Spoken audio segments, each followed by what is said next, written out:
নরম সুরে সঙ্গীত ভেসে আসছে। শ্রোতার মন ধীরে ধীরে শান্ত হচ্ছে। ভাবো, তোমার সামনে মহাশ্বেত বরফে ঢাকা পর্বতশ্রেণী। এক স্নিগ্ধ হাওয়া এসে তোমার কানে ফিসফিস করে বলছে, এসো, সত্যের পথে পা বাড়াও। এটাই সেই ডাক, যে ডাক একদিন শুনেছিলেন স্বামী রামা। এক অদ্ভুত আকর্ষণ, এক গভীর তাগিদ, যা তাকে টেনে নিয়েছিল হিমালয়ের লুকানো গুহায়, নিঃশব্দ বনে, অদ্ভুত জ্ঞানীদের সান্নিধ্যে।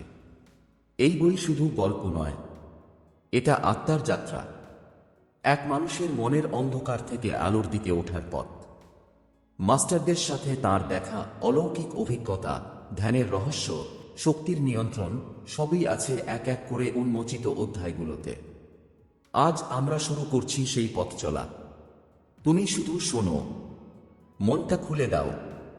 হয়তো তুমিও কোনো একদিন অনুভব করবে তোমার নিজের ভেতরেই লুকিয়ে আছে এক হিমালয়। অধ্যায় 1, শৈশব, যেখানে রোপণ হলো আলোর বীজ। ভোরের আলো তখনও পুরোটা নামেনি। কুয়াশা যেন বসে আছে পৃথিবীর বুক জুড়ে। ঠিক এমন এক সময়ে হিমালয়ের পাদদেশের ছোট্ট গ্রামে জন্ম নেয় এক আশ্চর্য শিশু, রামা। অন্যান্য বাচ্চারা যখন মাটিতে খেলে, দৌড়ঝাঁপ করে, এই ছোট্ট ছেলেটা যেন অন্য কিছু দেখে। তার চোখে মাঝে মাঝে এমন এক গভীর দৃষ্টি ফুটে উঠত, যেন সে মানুষের মনে লুকিয়ে থাকা কথাও বুঝতে পারছে। গ্রামের লোকজন হাসতেও, ভয় পেতেও। কেউ বলতো, এই ছেলেটার চোখে কি যেন আছে, খুব অদ্ভুত। একদিন বিকেলে রামা নিজের উঠোনে বসে আকাশ দেখছিল। হঠাৎ তার মনে হলো, কেউ যেন তাকে ডাকছে। সে শব্দ না, বরং আরো সূক্ষ্ম। একটা টান, একটা ভেতরের কম্পন, যেন দূর পাহাড়ের কেউ বলছে, এসো, তোমার পথ আলাদা। রামা এখনো তখন শিশু, কিন্তু সেই অদ্ভুত ডাক তার মনে গেঁথে গেল। এই ডাকই তাকে একদিন নিয়ে যাবে হিমালয়ের অজানা গুহায়, মহাসিদ্ধ যোগীদের সান্নিধ্যে, আর নিজের ভেতরের বিশাল শক্তির মুখোমুখি। শৈশবে রামার সামনে আসা মানুষগুলোও ছিল অদ্ভুত। কেউ কেউ তার মাথায় হাত রেখে বলতেন, তুমি আলোর সন্তান, তোমার যাত্রা খুব বড় কিছু। আর রামা নিজেও মাঝে মাঝে এমন সব অনুভূতি পেত, যা সাধারণ একটি শিশুর পক্ষে কল্পনারও বাইরে। মাঝে মাঝে সে দেখত ভবিষ্যতের ছোট্ট ঝলক। মাঝে মাঝে অনুভব করত মানুষের ভয়, দুঃখ বা আনন্দ, ঠিক যেন তার নিজেরই অনুভূতি। তার মা বলতেন, এই ছেলে খুব চুপচাপ, কিন্তু মনে হয় মাথার ভেতরে কত কি ভাবছে। রামা বড় হতে হতে নিজের ভেতরের অদ্ভুত শক্তিগুলোর সঙ্গে আরো বেশি পরিচিত হতে লাগল। কিন্তু সে বুঝতে পারছিল না এগুলো কোথা থেকে আসে, কেন আসে, এবং তার জীবনের আসল উদ্দেশ্যই বা কী। এই প্রশ্নগুলোই তাকে তাড়িয়ে বেড়াত। আর সবচেয়ে বেশি বাজত সেই ভেতরের ডাক, হিমালয়ের ডাক। শৈশবের দিনগুলো ছিল শান্ত, নিরীহ, তবু সেখানে জমা হচ্ছিল ভবিষ্যতের শক্তি। একদিন সেই শক্তি তাকে ঠেলে দেবে এক বিস্ময়কর যাত্রার পথে। এক যাত্রা যা নিছক নিজেকে খোঁজার নয়, বরং সমগ্র মানবতার অন্তর্লোককে আলো দেখানোর যাত্রা। এভাবেই শৈশবেই রোপণ হলো আলোর সেই বীজ, যা একদিন হয়ে উঠবে হাজার মানুষের প্রেরণা। অধ্যায় 2, যাত্রা শুরু, ঘর ছেড়ে অজানার পথে। সেদিন ভোরের বাতাসে যেন কিছু একটা আলাদা ছিল। রামা ঘুম থেকে উঠেই অনুভব করল, তার ভিতরে এক অদ্ভুত আলোড়ন। আজ যেন কিছু একটা বদলে যাবে, কিছু একটা তাকে ডাকছে, আর ডাকটাকে আর উপেক্ষা করা যাচ্ছে না। গ্রামের রাস্তাটা তখন স্নিগ্ধ কুয়াশায় ঢাকা। সবাই ঘুমিয়ে আছে, শুধু রামার চোখে একটা সিদ্ধান্ত, আজ সে বেরিয়ে পড়বে। সে কারো সঙ্গে কথা বলল না, কোনো বড় ঘোষণা নয়, শুধু নিঃশব্দে, শান্তভাবে নিজের ভেতরের নির্দেশকে মেনে নিল। একটা কাপড়ের ব্যাগ কাঁধে ফেলে ঘর থেকে বেরিয়ে এল সে। তার পা ছুঁয়ে যাচ্ছিল ভেজা ঘাস, হাওয়ায় ছিল ভোরের ঠান্ডা। রামা ফিরে তাকালো, দেখল ছোট্ট কুঁড়ে ঘরটা দাঁড়িয়ে আছে অন্ধকারের বুক চিরে। সেই ঘর যেখানে তার শৈশব কেটেছে, যেখানে তার মা হাসতেন, যেখানে প্রথমবার রহস্যময় সেই ডাকে সে কেঁপে উঠেছিল। এবার সেই ঘরকে পিছনে ফেলে সে পা বাড়ালো অজানার দিকে। আমি কেন যাচ্ছি? এই প্রশ্ন নিজের মনকে করল সে। কিন্তু উত্তরটা ছিল না শব্দে, উত্তরটা ছিল অনুভূতিতে। যেন কেউ বলছে, তোমার পথ এখান দিয়ে নয়, পাহাড়ের দিকে তাকাও। দিনের আলো বাড়তে লাগল। রামা হাঁটতে হাঁটতে পৌঁছালো বনপথে। পাতার ফাঁক দিয়ে আলোর রেখা এসে তার মুখে পড়ছিল। ঠিক তখনই সে দেখল এক বৃদ্ধ সন্ন্যাসী বসে আছেন নদীর ধার দিয়ে। রাজকীয় কোনো সাজ নেই, কোনো আড়ম্বর নেই, তবুও তার উপস্থিতিতে ছিল এক অদ্ভুত শান্তি। রামা এগিয়ে গেল। সন্ন্যাসী চোখ খুলে তাকে দেখলেন। একটা গভীর মায়াময় দৃষ্টি। তুমি আসবে জানতাম, তিনি বললেন নরম গলায়। রামা অবাক হয়ে গেল। এই মানুষ তাকে কিভাবে চিনলেন? সে তো আগে কখনো দেখেনি। সন্ন্যাসী হেসে বললেন, পথিক কখনো আগে থেকে ঠিক হয় না, কিন্তু যারা সত্যের খুঁজে বেরিয়ে পড়ে তাদের আমরা অনুভব করি। তিনি রামাকে প্রথম পাঠ শেখালেন। মনের শান্তি, শ্বাসের নীরবতা, চেতনার ভেতরের দরজা। সন্ন্যাসী বললেন, মনকে তুমি যদি বন্ধু করতে না পারো, তাহলে পৃথিবী যত বড়ই হোক, তুমি আটকে পড়বে নিজের ভেতরের ছোট্ট ঘরে। এই কথাগুলো রামার মনে গভীরভাবে ছাপ ফেলল। সে ঘন্টার পর ঘন্টা বসে রইল তার পাশে। শুনল, শিখল, বুঝতে চেষ্টা করল। এরপর সন্ধ্যা নামতে নামতে সন্ন্যাসী রামার মাথায় হাত রেখে বললেন, এ পথ এখনো শেষ নয়, এটা তো কেবল শুরু। তোমার সত্যিকারের গুরুরা অপেক্ষায় আছে হিমালয়ের ভেতরে। রামার চোখে জ্বলে উঠল আগুনের মতো তৃতা। সে বুঝল, তার জীবনের যাত্রা আজই শুরু হল। আজ থেকে সে আর সাধারণ রামা নয়, সত্যের পথিক। হালকা ব্যাগ, অনন্ত সাহস আর ভেতরের সেই রহস্যময় ডাক, এই তিনটাকেই সঙ্গী করে সে আবার রওনা দিল পাহাড়ের দিকে, তার নিজের ভাগ্যের দিকে, আর সেই অদৃশ্য গুরুদের দিকে যারা তাকে চেনেন, যদিও সে তাদের এখনো চেনে না। অধ্যায় ৩, হিমালয়ের আঙিনায় অবশেষে গুরুদের দেখা। রামা দিনের পর দিন হেঁটে চলেছে। ঘন বন, নদীর স্রোত, পাথুরে পথ, সবকিছুকে অতিক্রম করে সে ধীরে ধীরে উঠে যাচ্ছে উঁচু পাহাড়ের দিকে। একদিন বিকেলে সূর্য যখন লাল আলো দিয়ে পাহাড়ের গা রাঙিয়ে দিচ্ছিল, রামা এক জায়গায় এসে দাঁড়াল।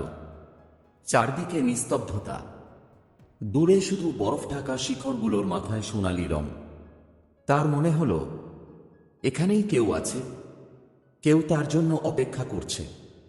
হঠাৎ পেছন থেকে নরম পদশব্দ। রামা ঘুরে দেখল, এক লম্বা আলো ছড়ানো দৃষ্টিওয়ালা যোগী দাঁড়িয়ে আছেন।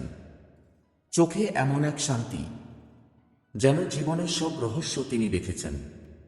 যোগী কিছুক্ষণ চুপ করে রামাকে দেখলেন, তারপর বললেন, তুমি এসেছ অবশেষে। রামা বিস্মিত। এত দূর, এত নির্জন জায়গায় কেউ তাকে চিনল কিভাবে? যোগী আবার বললেন, যে সত্যের পথে হাঁটে তার পথ আমরা অদৃশ্য থেকেই দেখি। তোমাকে এখানে আনা হয়েছে তোমার নিজের ইচ্ছায় নয়, তোমার ভেতরের আলোয়।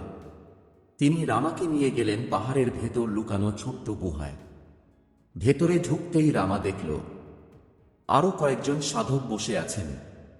কারো চোখ বন্ধ, কেউ ধ্যানের গভীর স্তরে, কারো শান্ত মুখ দেখে মনে হয় পৃথিবীর কষ্ট তাদের ছুঁতেই পারে না। একজন বয়স্ক সাধক রামাকে দেখে হালকা স্মিত হাসলেন। তিনি হাত বাড়িয়ে ইশারা করলেন, এসো, বসো। রামা বসতেই বয়স্ক সাধক বললেন, তোমার মধ্যে আগুন আছে, কিন্তু সেই আগুন এখন নিয়ন্ত্রণে আসেনি। এখানে তোমাকে আমরা শেখাবো মনের শক্তি, শ্বাসের গোপন বিজ্ঞান। এবং সেই পথ যা তোমাকে নিজের আত্মার কাছে নিয়ে যাবে। তারপর যে কথাটি তিনি বললেন তার আমার শরীর কেঁপে উঠল। গুরুকে খুঁজতে এসেছি, জেনে রেখো গুরু তোমাকে বেছে নেয়, তুমি আজ থেকে আমাদেরই একজন। এই মুহূর্তের আমার মনে হলো দীর্ঘদিনের অপেক্ষা শেষ হলো। যে ডাক সে শৈশব থেকেই শুনে এসেছে, আজ সেই ডাকের উৎসকে ছুঁয়ে ফেলল সে। এরপর কয়েকদিন শুরু হলো কঠোর শিক্ষা। যোগীরা তাকে শেখালেন শ্বাসের মধ্যে লুকানো শক্তি, মনকে এক বিন্দুতে ধরে রাখার ক্ষমতা, শরীরের উপরে চেতনার প্রভাব এবং ধ্যানের সেই স্তর যেখানে সময় থেমে যায়। একদিন একজন নীরব যোগী, যিনি অনেকদিন ধরে একটিও শব্দ বলেননি, রামার কাছে এসে চোখে চোখ রাখলেন। রামা তখন অভিভূত, সেই দৃষ্টিতে যেন হাজার বছরের জ্ঞান। যোগী নরম ভঙ্গিতে তার মাথায় হাত রাখলেন, আর তার মনে শুনতে পেল একটি শব্দ। শব্দ নয়, বরং অনুভূতিতে আসা বার্তা। তুমি প্রস্তুত হচ্ছ। রামা বুঝে গেল হিমালয় শুধু পাহাড় নয়, এটি এক জীবন্ত বিদ্যালয়। এখানে কথা বলে বাতাস, শিক্ষা দেয় নীরবতা, আর গুরুরা শব্দ ছাড়াই সত্যকে প্রবাহিত করেন। অবশেষে একদিন প্রধান গুরু রামাকে ডাকলেন। তার কণ্ঠে ছিল অটল দৃঢ়তা। তোমার যাত্রা এখন গভীরে যাবে। তুমি যা শিখেছ তার চেয়েও অনেক বেশি অপেক্ষা করছে। রামা মাথা নত করল। তার চোখে জল নয়, শ্রদ্ধার আগুন। কারণ সে জানত এখন থেকে তার জীবনের পথ আর আগের মতো নয়। সে হিমালয়ের সন্তান হয়ে গেছে। অধ্যায় 4, অলৌকিক অভিজ্ঞতা যা বিজ্ঞান ব্যাখ্যা করতে পারে না। হিমালয়ের সেই নীরব আশ্রমে রামার দিন কাটছিল কঠোর সাধনায়। ভোরে ধ্যান, দুপুরে প্রাণায়াম, রাতে নীরব বসে আত্ম অনুসন্ধান। শরীর যেন হালকা হয়ে আসছিল, মন যেন পরিষ্কার জলের মতো স্বচ্ছ হয়ে উঠছিল। কিন্তু একদিন হঠাৎই ঘটল এমন কিছু যা রামার জীবনের ধারণাকেই উল্টে দিল। সেদিন সন্ধ্যায় প্রধান গুরু বললেন, আজ তোমাকে সত্যের প্রথম দরজা দেখানো হবে। ভয় পেও না, তোমার ভেতরের আলোই তোমাকে পথ দেখাবে। রামার ভেতরে চাপা উত্তেজনা, ভয়ও একটু, কিন্তু সে প্রস্তুত। গুরু তাকে নিয়ে গেলেন পাহাড়ের একান্ত কোণে, একটা গুহা যেখানে অন্ধকার এত ঘন যেন আলো প্রবেশ করতেই ভয় পায়। ভেতরটা ঠান্ডা, নীরব, প্রাণহীন। গুরু রামাকে বসতে বললেন, তারপর চোখ বন্ধ করতে। শ্বাসকে ধীর করো, মনকে ফাঁকা করো, নিজেকে অদৃশ্য করে দাও। রামা চোখ বন্ধ করতেই চারপাশের শব্দ মিলিয়ে যেতে লাগল, শুধু নিজের হৃদস্পন্দন। তারপর সেটাও যেন দূরে চলে গেল। হঠাৎ তার সামনে যেন আলোর একটা গোলক ভেসে উঠল। চোখ বন্ধ থাকা সত্ত্বেও সে স্পষ্ট দেখতে পাচ্ছে। আলোটা ধীরে ধীরে বড় হতে লাগল। রামা অনুভব করল এই আলোর ভেতর কেউ আছে। কেউ খুব পুরনো, খুব জ্ঞানী, খুব শান্ত। আলোর ভেতর থেকে ভেসে এল নরম একটা কণ্ঠ। শব্দ নয়, মনে অনুভূত হওয়া এক ভাষা। তুমি পথিক, তোমাকে দেখা হবে আরো অনেক স্তর পার করে। ভয় তোমার শত্রু নয়, ভয় তোমার শিক্ষক। রামার শরীর কাঁপতে লাগল, কিন্তু তার মন ছিল স্থির। সে বুঝল এ অভিজ্ঞতা বাইরের নয়, তার নিজের চেতনার গভীর স্তর থেকে আসছে। হঠাৎ আলোটা তীব্র হয়ে উঠল, এত তীব্র যে মনে হল পুরো গুহা যেন সূর্যের মতো জ্বলে উঠেছে। রামা নিজের শরীর হারিয়ে ফেলছে। সে যেন ভাসছে, ওজনহীন, স্থানহীন, সময়ের বাইরে। এমন সময় এক শক্তিশালী শব্দ তার মনে আঘাত করল। তুমি দেহ নও, তুমি মন নও, তুমি চেতনা। এটাই তোমার সত্য পরিচয়। সবকিছু একসাথে টেনে নিয়ে গেল তাকে গভীরে। আর হঠাৎই সব অন্ধকার। যখন রামার চোখ খুলল, সে গুহার মাটিতে বসে আছে। তার গা কাঁপছে, শ্বাস দ্রুত চলছে। কিন্তু বিস্ময়কর ব্যাপার হল, গুরু তখনও চোখ বন্ধ করে বসে আছেন। তার মুখে শান্ত হাসি। তিনি চোখ খুলে রামাকে বললেন, তুমি প্রথম দরজার আলো দেখেছ। এটা অলৌকিক নয়, এটা স্বাভাবিক, যদি তুমি নিজের ভেতরের মহাবিশ্বে ঢুকতে শেখো। রামা বিস্ময়ে জিজ্ঞেস করল, গুরুজি, কিভাবে সম্ভব এগুলো? আমি তো কিছুই বুঝলাম না। গুরু ধীরে ধীরে বললেন, যা তুমি দেখেছ ওটা তোমার অন্তর্জগতের বাস্তবতা। বাইরের পৃথিবী যত বড়ই হোক, ভেতরের জগৎ তার চেয়েও লক্ষ গুণ বৃহৎ। আজ শুধু দরজা খুলেছে, এখনো অনেক পথ বাকি। রামা সেদিন রাতে ঘুমাতে পারেনি। তার মাথায় ঘুরছিল সেই আলো, সেই কণ্ঠ এবং সেই বার্তা, তুমি চেতনা। এই অভিজ্ঞতা বদলে দিল তার যাত্রাকে। সে বুঝল, হিমালয়ের যোগীরা অলৌকিক নন, তারা শুধু ভেতরের জগতে প্রবেশের কৌশল জানেন। আর এখন রামা সেই পথের ছাত্র। অধ্যায় 5, সিদ্ধ যোগীদের সঙ্গে সাক্ষাৎ। প্রকৃতি যেখানে নত হয় মানুষের চেতনার সামনে। রামার সাধনার দিন যতই এগোতে লাগল, ততই সে বুঝল, হিমালয় শুধু বরফ ঢাকা পর্বত নয়, এ এক প্রতিটি মুহূর্তে জেগে থাকা জীবন্ত শক্তিক্ষেত্র। এক ভোরে প্রধান গুরু তাকে পাহাড়ের উপরের দিকে নিয়ে গেলেন। পথে ছিল বরফ, বাতাস ছিল হাড় কাঁপানো ঠান্ডা, কিন্তু গুরু হাঁটছিলেন স্বাভাবিক ভঙ্গিতে, যেন শীত তাঁর উপরে কোনো প্রভাবই ফেলতে পারে না। হাঁটতে হাঁটতে তারা পৌঁছালেন এক ছোট্ট গুহার সামনে। গুহার ভেতর বসেছিলেন এক ব্যক্তিত্ব যাকে দেখে মনে হয় তিনি যেন শত বছর ধরে স্থির বসে আছেন। চোখ অর্ধেক বন্ধ, শ্বাস এতই ধীর যেন শ্বাসই নেই। তবু তাঁর উপস্থিতিতে এক অদ্ভুত তাপ, যা রামার পুরো শরীরকে উষ্ণ করে তুলছিল। গুরু ফিসফিস করে বললেন, তিনি সিদ্ধ যোগী মহাতেজ। শরীর, মন, প্রকৃতি সবকিছুর উপর যার নিয়ন্ত্রণ আছে। রামা বিস্ময়ে তাকিয়ে রইল। তারপর ঘটল এমন কিছু যা তার চোখকে বিশ্বাস করতে দিল না। হঠাৎ গুহার বাইরে তুষার ঝড় শুরু হলো। শীতল বাতাস হিমশীতল ধারালো ছুরির মতো গুহার ভেতর ঢুকছিল। গুরু বললেন, ভয় পেও না, দেখো। সিদ্ধ যোগী মহাতেজ চোখ না খুলেই হালকা করে শ্বাস নিলেন, আর আশ্চর্যভাবে ঝড় থেমে গেল।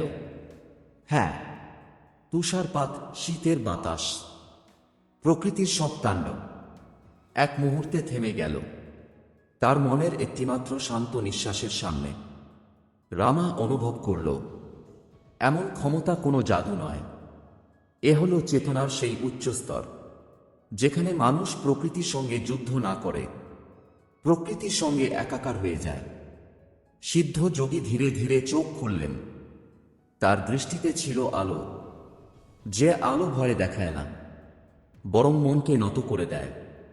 তিনি রামার দিকে তাকিয়ে বললেন, তুমি যে পথ চলছ, এ পথ তোমাকে নিজের ভেতরের দেবত্বের সামনে দাঁড় করাবে।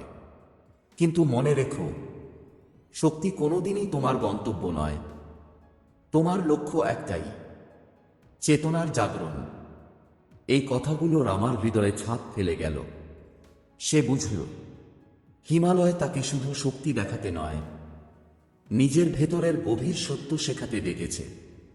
সেদিন থেকে তার সাধনা পাল্টে গেল, আরো মনোযোগী, আরো নীরব, আরো গভীর। রামা অনুভব করতে লাগল, বাইরের পৃথিবী আর ভেতরের পৃথিবী দুটোই একই, এবং সেই সংযোগ অনুভব করলেই মানুষের জীবন বদলে যেতে পারে। এইভাবে শেষ হল রামার প্রথম পর্ব, হিমালয়ের শিক্ষার মৌলিক অধ্যায়। তার সামনে অপেক্ষা করছে আরও বিস্ময়কর অভিজ্ঞতা, আরও গভীর জ্ঞান, আরও নীরবতার তীক্ষ্ণ আলোকর্ষী। কিন্তু এ গল্প এখানেই থামে। আজকের জন্য বন্ধুরা, এ ছিল learning with the Himalayan masters বইয়ের প্রথম 5টি অধ্যায়ের বাংলা অডিও বুক স্ক্রিপ্ট, যেখানে আমরা দেখলাম এক সাধারণ ছেলের হিমালয়ের পথে অলৌকিক হয়ে ওঠার যাত্রা শুরু। যদি এই গল্প আপনাকে ছুঁয়ে থাকে, তাহলে আরও অধ্যায়ের জন্য আমাদের চ্যানেলটা সাবস্ক্রাইব করে রেখো, কারণ সামনে আরও গভীর, আরও শক্তিশালী আধ্যাত্মিক বইয়ের যাত্রা তোমার জন্য অপেক্ষা করছে। ভালো থাকুন, শান্তিতে থাকুন, নিজের ভেতরের আলোকে খুঁজে চলুন।